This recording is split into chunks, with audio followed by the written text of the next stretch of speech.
Le comptage des blaireaux, on fait ça ici depuis 2007. Pour les gens qui vont regarder ce reportage, ne nous suivez pas et ne refaites pas la même chose en dehors des comptages. C'est très important pour la tranquillité des blaireaux. On a commencé un peu au même moment avec M. Carrette, M. Wendels et moi, il y a maintenant 15 ans. 2007.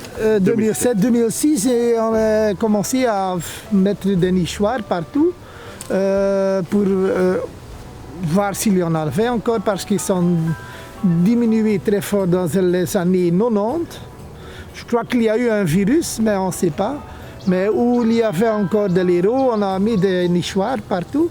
Maintenant, on a une quinzaine de différents sites. Et c'est très bien les nichoirs pour leur reproduction. Donc c'est pas uniquement pour savoir s'il y en a. Mais ça facilite aussi leur installation. Oui, et surtout contre les prédateurs. Hein. Oui. Surtout quand il fait de plus en plus chaud en été, on a une deuxième nichée. Une deuxième nichée. Ouais. Les petits doivent, s'ils sont prédatés, ils doivent avoir des endroits où ils peuvent s'enfuir. Ouais. Quels sont les prédateurs des blaireaux? C'est surtout la nuit, l'hibou. C'est l'hibou. Et là, mais l'hibou, la hulotte. Et ce qui est vraiment très très intéressant, comme Martin et tout le monde sait, qu'il faut les brames, hein, beaucoup de... il faut énormément de ronces. Des ronciers, parce que ça se nourrit des murs. Donc, ça se cache dans les épines, dans les branches épineuses. Donc on a été tellement propre, on a probablement trop nettoyé. Tout ce qui est ronce, tout ce qui est ortie, tout ce qui pique, alors que le blaireau, lui, a besoin justement de ces milieux-là. Ce qui se passe chez nous, on fait des comptages 2 fois, comme ici au mois de septembre, octobre et janvier, février. Et maintenant, je crois que pour la Flandre occidentale, on a 200 à 300 individus. Donc ils sont très menacés, hein, ils sont très très menacés. Le but c'est de relier tous les endroits. Échanger les gènes. Éviter la consanguinité, etc. Donc le fait est que les différentes populations sont trop loin isolées. C'est ça. Et c'est pour ça qu'on fait des liaisons entre flamands et wallons. Bien dit Martin, bien dit. Le corridor biologique marche pour les humains également.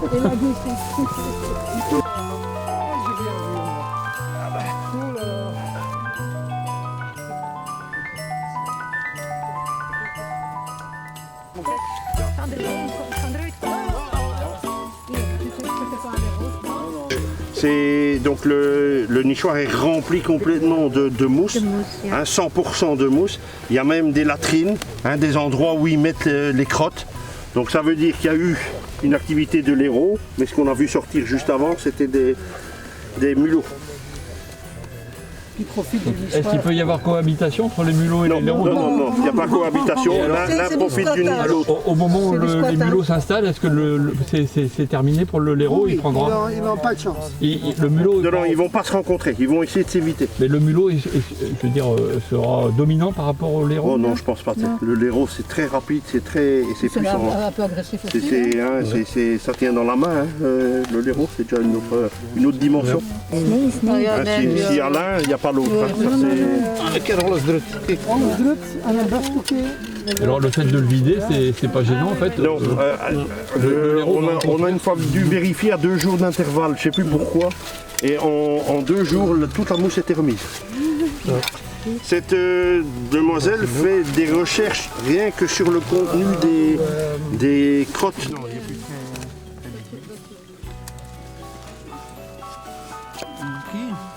On pense aussi que les blaireaux, il vient dans le milieu où il y a des escargots. Mais parce qu'on ne s'est pas trouvé dans les crottes, on ne peut pas être sûr. Il n'y a pas de reste. Il n'y a pas de reste. Donc ça c'est un des grands problèmes.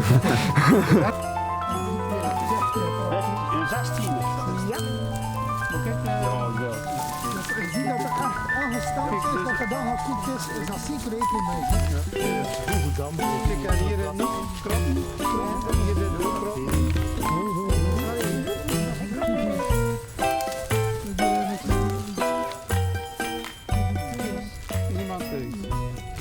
Ils ont fait des contrôles la semaine passée dans des nichoirs et ils avaient encore des jeunes. Donc ils font parfois quand il y a, c'était une année de masse, Une deuxième tentative, une deuxième reproduction.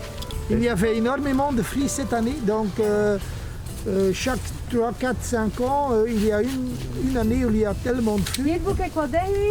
Et là parfois ils savent, les liraux, ils font une deuxième. Ils ont parfois 2, 3, 4 jeunes. Je vais bouger. Donc Christine, j'imagine que là, en fait, on dérange un peu les laireaux, évidemment, parce que là, ils ressortent de leur nichoir. Mais bon, là, ce ne sont que des gîtes diurnes pour se reposer, ou nocturnes d'ailleurs.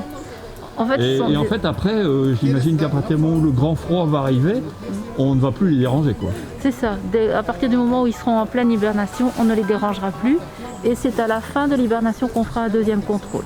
Le laireau hiberne vraiment au sens Le laireau hiberne vraiment, oui. Il fait partie de la famille des Glirridés. Ce sont tous des petits mammifères qui hibernent. Et quand on dit hiberne, ça veut dire qu'ils rentrent en léthargie. Et le battement du cœur est ralenti pour consommer moins d'énergie et pour qu'ils gardent leur réserve le plus longtemps possible jusqu'à la belle saison. Ça, c'est une maison charbonnière. Ça prouve que le laireau est un mangeur de tout. Hein. Il est opportuniste. Et, Parce qu'il sait manger. Si c'est la saison des fruits, il va manger des fruits, mais s'il sait manger un oiseau, il va le manger. bah, le fait est qu'au niveau du laireau, on ne sait pas grand-chose parce que ce n'est pas une espèce qui a été protégée par l'Europe. Donc le muscardin, par contre, c'est une espèce qui est protégée par l'Europe et on leur a donné beaucoup d'argent pour faire des études. Et on a fait des études maintenant sur le laireau parce qu'au niveau du muscardin, on sait tout maintenant. Et il y a Hoed de Verbelen qui fait pas beaucoup de... Qui était là en 2007. Oui, 2007 aussi, qui travaille professionnellement sur le laireau. Et en hiver, les laireaux mangent surtout des invertébrates, c'est ça? Invertébrés, oui. Invertébrés, excusez-moi pour mon français. Les insectes avec 1000 pattes là, comment ça s'appelle, Paulette? Les 1000 pattes. Les 1000 pattes, ça ils mangent énormément en hiver. Et c'est ça qui diminue très fort dans nos forêts. Donc ce qui vit dans le sol là, Dans la litière, oui. dans la litière. Les mille-pattes, tout ce qui est arthropode du sol, tout ce qui est faune du sol.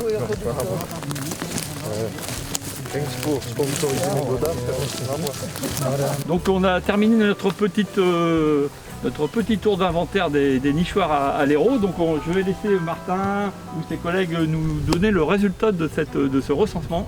Très intéressant. Franchement, un sujet qui est rarement traité et je pense que vous aurez plaisir à regarder ces images.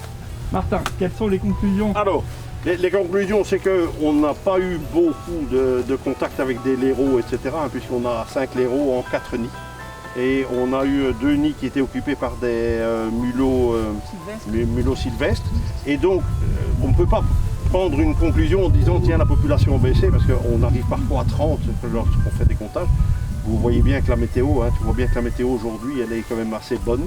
Donc elle est favorable et les animaux ne sont pas encore dans l'idée d'aller devoir se calfeutrer pour l'hiver. Donc ça peut encore venir et on verra alors à la fin de l'hiver l'autre comptage où là ils dorment encore en général puisqu'il fait des conditions climatiques un peu plus négatives par rapport à celle-ci. On ne peut pas prendre de conclusion pour l'instant. Bon, donc en tout cas une belle réussite et Oui, donc, vous êtes quand même satisfait du travail. Ah oui. Du moment qu'on voit le bout de la queue d'un laireau, on est déjà content. Oui, parce que c'est une belle queue. Parce que c'est une belle queue. Merci à nos amis belges d'avoir participé à ce recensement. Comme d'habitude, une ambiance extrêmement sympathique, simple, avec de l'efficacité au rendez-vous. Et encore, t'as pas vu la soupe. Ah oui, maintenant, On n'a il y a pas vu la encore soupe. la fête. Hein. Voilà, la soupe, c'est un nom de code La en fête fait. de laireau. Hein. Donc voilà, bonsoir à tous et puis donc à bientôt pour un nouveau reportage. Salut.